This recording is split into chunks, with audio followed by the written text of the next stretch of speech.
মশা von von করে রে মশা ভন ভন করে, রাজার বাড়ির মশা এলো গরিবের ঘরে। মশা ভন ভন করে রে মশা ভন ভন করে।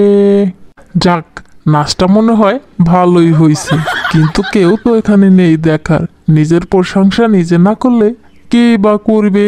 যাই, অনেক নাচ তো হলো, বাড়ি ফিরে যাই।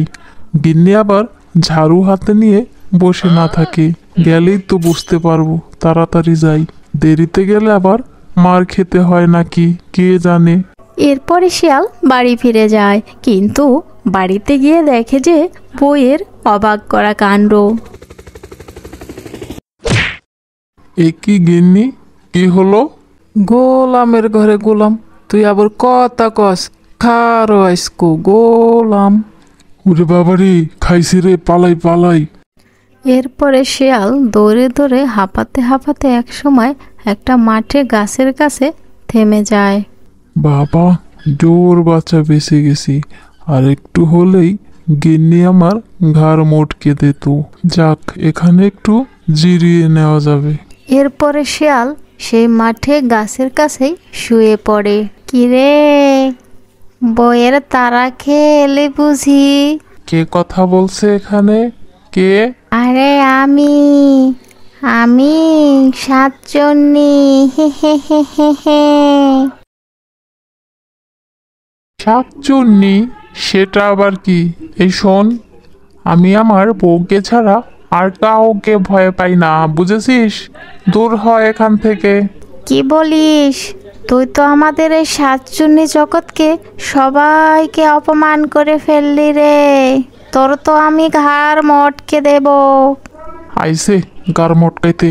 যা যা, আমি বউকে ছাড়া কাউকে ভয় পাই না, বলে দিলাম। দেখ, তুই এখান থেকে যাবি, সত্যি সত্যি তোর ঘাড় মটকে দেব। এখানে আমি ঘুমাই, অন্য কাউকে আমি আসতে দে না। যা বলছি এখান থেকে।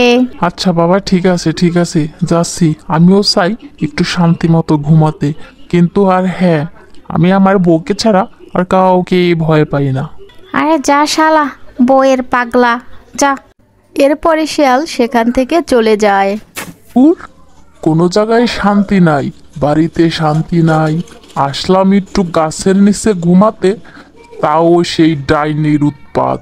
কি যে করি, শালা আমার কপালটাই পোড়া। যাই, ওই টুনির বাগানে গিয়ে একটু বিশ্রাম নেই, ওখানে ইচ্ছে করলে ঘুমানোও যাবে। যাক, অবশেষে আসলাম এখানে, এই নদীর ধারে একটু শান্তি মতো ঘুমাবো। এটা আবার কোথা থেকে উড়ে এসে জুড়ে বসলো? শিয়াল ভাই, তুমি কোথা থেকে এলে?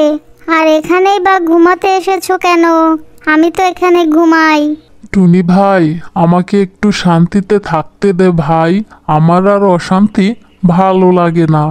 আমি একটু ঘুমাতে এসেছি, আমাকে ঘুমাতে দে প্লিজ। কেন শিয়াল ভাই, তোমার এত অশান্তি কিসের? আমাকে খুলে বলো, আমি এর নিশ্চয়ই সমাধান করে দেব। আরে আর বলিস না, বউয়ের জ্বালায় বাড়িতে থাকা বড় দায়। এর একটা ব্যবস্থা তোকে করে দিতেই হবে। ও এই কথা, ঠিক আছে শিয়াল ভাই, তুমি নিশ্চিন্তে থাকো, তোমার একটা ব্যবস্থা আমি করে দেব। এরপরে শিয়াল ও টুনি সেখান থেকে চলে যায় তাদের বুদ্ধি কাজে লাগানোর জন্য।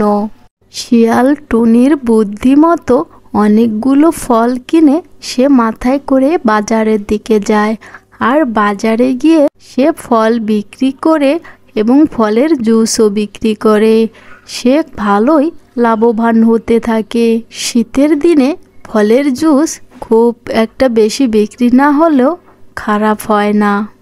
এভাবে আরও বেশ কিছুদিন কেটে যায়। একদিন শিয়াল বেচা কেনা শেষে বাড়ি ফিরছিল আর বলছিল, আজকে ফল এবং শরবত অনেক বেশি বিক্রি করেছি, তার কারণে আজকে অনেক লাভও বেশি হয়েছে। যাই, গিন্নির কাছে এই টাকা কটা দিলে গিন্নি অনেক খুশি হবে। যাই, তাড়াতাড়ি চলে যাই।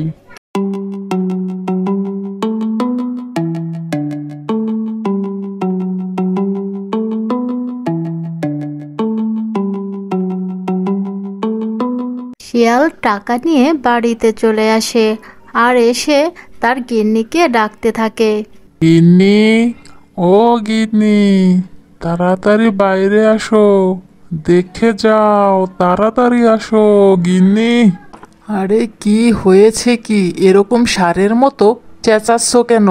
আরে চেঁচাই কি আর সাধে, দেখো আজকে কত টাকা ইনকাম করেছি, এইসব তুমি রাখো, নেও। এরপর শিয়ালের গিন্নি শিয়ালের কাছ থেকে টাকা নিয়ে খুব খুশি হয়ে যায়। এভাবে তারা সুখে শান্তিতে বসবাস করতে থাকে।